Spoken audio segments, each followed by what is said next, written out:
নমস্কাৰ, এই মুহূৰ্তত আহি পৰিছে আজিৰ দিনটোৰ কেইবাটাও বিগ ব্ৰেকিং নিউজ, গুৰুত্বপূৰ্ণ খবৰ। এইমাত্ৰ অৰুণোদয় আঁচনি হিতাধিকাৰী বেংক একাউণ্টত 1250 টকাৰ পৰিৱৰ্তে 3000 টকা সোমাই গ'ল। ৰাজ্যৰ লাখ লাখ হিতাধিকাৰী একাউণ্টত সোমাই গ'ল হাজাৰ হাজাৰ টকা। কেন্দ্ৰ চৰকাৰৰ পৰা প্ৰদান কৰিছে এই টকা। চৰকাৰী ঘৰৰ বাবে জিঅ' টেগিং কৰা ব্যক্তিসকলৰ বাবে আহি গ'ল বৃহৎ সুখবৰ। তেওঁলোকৰ বেংক একাউণ্টত প্ৰথম কিস্তিত টকা সোমাই গ'ল। আত্মসহায়ক গোটৰ মহিলাসকলে আজি এইকেইটা কাম কৰিব লাগিব। তেওঁলোকে আজি য়োগা দিৱসত এইকেইটা কাম নকৰিলে হয়তো লাভ নকৰিব 25,000 টকা। অসমৰ লাখ লাখ ৰেচন কাৰ্ড থকা হিতাধিকাৰীসকলৰ বাবে আহি গ'ল এটা ভাল খবৰ। তেওঁলোকে লাভ কৰিব এখন নতুন আঁচনি। 1 জুলাইৰ পৰা এই আঁচনিখন আৰম্ভ হ'ব। মুখ্যমন্ত্ৰী হিমন্ত বিশ্ব শৰ্মা ডাঙৰীয়াই বৃহৎ ঘোষণা কৰিছে। 1 জুলাইৰ পৰা আৰম্ভ হ'ব এই আঁচনি। এই আঁচনিত তেওঁলোকে বছৰত 37,000 টকা পৰ্যন্ত লাভ কৰিব। তাৰ লগতে আছে আৰু অন্যান্য কেইবাটাও ডাঙৰ খবৰ। অসমৰ মাননীয় মুখ্যমন্ত্ৰী হিমন্ত বিশ্ব শৰ্মা ডাঙৰীয়াই কেইবাটাও বৃহৎ ঘোষণা কৰিছে। এই ধৰণৰ খবৰসমূহ সদায় ৰাতিপুৱা পাই থাকিবৰ বাবে আমাৰ চেনেলটো ছাবস্ক্ৰাইব কৰি ৰাখিব আৰু আটাইখিনি খবৰ জানিবৰ বাবে ভিডিঅ'টো শেষলৈকে চাই থাকক। আমাক জনাব। আহি পৰিছে LPG গ্ৰাহকসকলৰ বাবে এটা গুৰুত্বপূৰ্ণ খবৰ। ঘৰুৱা ৰন্ধন গেছ ব্যৱহাৰকাৰীসকলৰ বাবে অতি জৰুৰী সতৰ্কবাণী। সমগ্ৰ দেশৰ গেছ গ্ৰাহকলৈ চৰকাৰ আৰু কোম্পানীৰ ডাঙৰ নিৰ্দেশনা এটা আহিছে। LPG গ্ৰাহকসকলৰ বাবে ডাঙৰ নিৰ্দেশনা। এটা ভুলৰ বাবে বন্ধ হ'ব পাৰে গেছৰ ৰাজসাহায্য। আপোনাৰ ভুলৰ বাবে চিৰদিনৰ বাবে ৰাজসাহায্য বন্ধ হ'ব পাৰে। প্ৰতিগৰাকী বৈধ LPG গ্ৰাহকৰ বাবে eKYC কৰাটো বাধ্যতামূলক। eKYCৰ অন্তিম সময়সীমা হৈছে 2026 চনৰ 30 জুন। এই তাৰিখৰ ভিতৰত আপুনি eKYC নকৰিলে বিপদত পৰিব লাগিব। আপোনাৰ ৰাজসাহায্য বন্ধ হৈ যাব পাৰে। eKYC নকৰিলে ভুৱা গ্ৰাহক ঘোষণা কৰা হ'ব পাৰে আৰু আপোনাৰ ৰাজসাহায্যৰ ধন বন্ধ হৈ যাব। ৰাজসাহায্যৰ বাবে বৰ্তমান গেছ চিলিণ্ডাৰৰ ক্ৰয় মূল্যত ডাঙৰ সকাহ পাইছে গ্ৰাহকক জৰুৰীভাৱে প্ৰক্ৰিয়া সম্পূৰ্ণ কৰাৰ আহ্বান জনাইছে এজেঞ্চিসমূহে। কেনেকৈ কৰিব ৰন্ধন গেছৰ eKYC? আপুনি নিজেই কৰিব পাৰিব ৰন্ধন গেছৰ eKYC।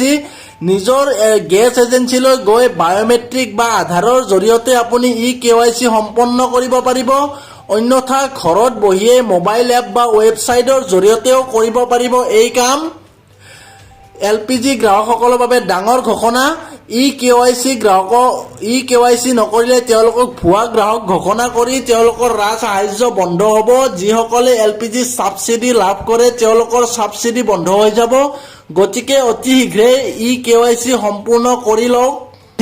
PM-AY 2.0 ৰাজ্যৰ প্ৰতিটো দৰিদ্ৰ পৰিয়ালে লাভ কৰিব চৰকাৰী পকী ঘৰ।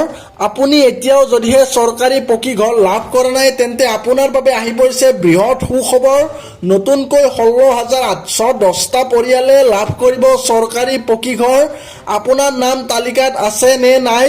আপোনাৰ নাম যদিহে তালিকাত আছে তেন্তে আপোনাৰ বেংক একাউণ্টত শীঘ্ৰেই সোমাই যাব চৰকাৰী ঘৰৰ প্ৰথম কিস্তিত টকা।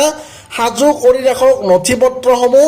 আপুনি এইসমূহ নথিপত্ৰ সাজু কৰি ৰাখক। ৰেচন কাৰ্ড, আধাৰ কাৰ্ড, পেন কাৰ্ড থাকিলেই আপুনি লাভ কৰিব চৰকাৰী পকী ঘৰ। সামাজিক মাধ্যম যোগে ৰাজ্যবাসীলৈ ভাল খবৰ জনাইছে মুখ্যমন্ত্ৰী ডক্টৰ হিমন্ত বিশ্ব শৰ্মা ডাঙৰীয়াই। চৰকাৰী পকী ঘৰ লাভ কৰা নাই যদি আপোনাৰ বাবে বৃহৎ সুখবৰ আহি পৰিছে। মধ্যবিত্ত তথা নিম্ন মধ্যবিত্ত পৰিয়ালৰ যুৱক যুৱতীসকলৰ বাবে এটা গুৰুত্বপূৰ্ণ ভাল খবৰ আহি পৰিছে। চৰকাৰে আগবঢ়াব প্ৰায় 2400 কোটি টকা। মধ্যবিত্ত আৰু নিম্ন মধ্যবিত্ত পৰিয়ালৰ যুৱক যুৱতীসকলে লাভ কৰিব। বিয়লি 5 বজাত প্ৰধানমন্ত্ৰীয়ে মুকলি কৰিব এই পুঁজি। মধ্যবিত্ত নিম্ন মধ্যবিত্ত যুৱক যুৱতীসকলৰ বাবে বৃহৎ খবৰ। প্ৰধানমন্ত্ৰী বিকশিত ভাৰত ৰোজগাৰ যোজনাৰ অধীনত বিতৰণ কৰা হ'ব বৃহৎ পুঁজি। এই আঁচনিৰ অধীনত লাভ কৰিব হাজাৰ হাজাৰ টকা। কোনে কোনে লাভ কৰিব এই আঁচনিৰ সুবিধা? যুৱ প্ৰজন্মৰ সংস্থাপনৰ বাবে চৰকাৰে আগবঢ়াব প্ৰায় 2400 কোটি টকাৰ উদগনি। দেশৰ যুৱ শক্তিক সবলীকৰণ আৰু নিযুক্তি সৃষ্টিত বিশেষ গুৰুত্ব চৰকাৰৰ। নতুনকৈ সংস্থাপন পোৱা যুৱক যুৱতীৰ সামাজিক সুৰক্ষা নিশ্চিত কৰাই হৈছে এই আঁচনিৰ মূল লক্ষ্য। সংগঠিত খণ্ডত নতুন চাকৰি সৃষ্টি কৰা উদ্যোগসমূহকো দিয়া হ'ব এই বিশেষ বিত্তীয় সাহায্য। নতুন চাকৰিয়ালৰ EPF একাউণ্টত চৰকাৰে জমা কৰিব এক নিৰ্দিষ্ট অংশৰ ধন। চৰকাৰী ভূমি বেদখলমুক্ত কৰিবলৈ কঠোৰ গুৱাহাটী উচ্চ ন্যায়ালয়। গুৱাহাটী উচ্চ ন্যায়ালয়ে ডাঙৰ নিৰ্দেশনা দিছে। অবৈধ লোকৰ বিৰুদ্ধে শীঘ্ৰেই চলিব মেগা ইভেকশ্যন। লাখ লাখ পৰিয়ালৰ বিৰুদ্ধে উচ্ছেদ অভিযান চলিব।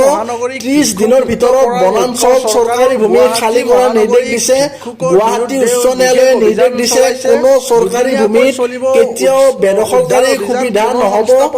বেদখলকাৰীক উচ্ছেদ কৰা হ'ব বনাঞ্চলৰ পৰা, চৰকাৰী ভূমিৰ পৰা।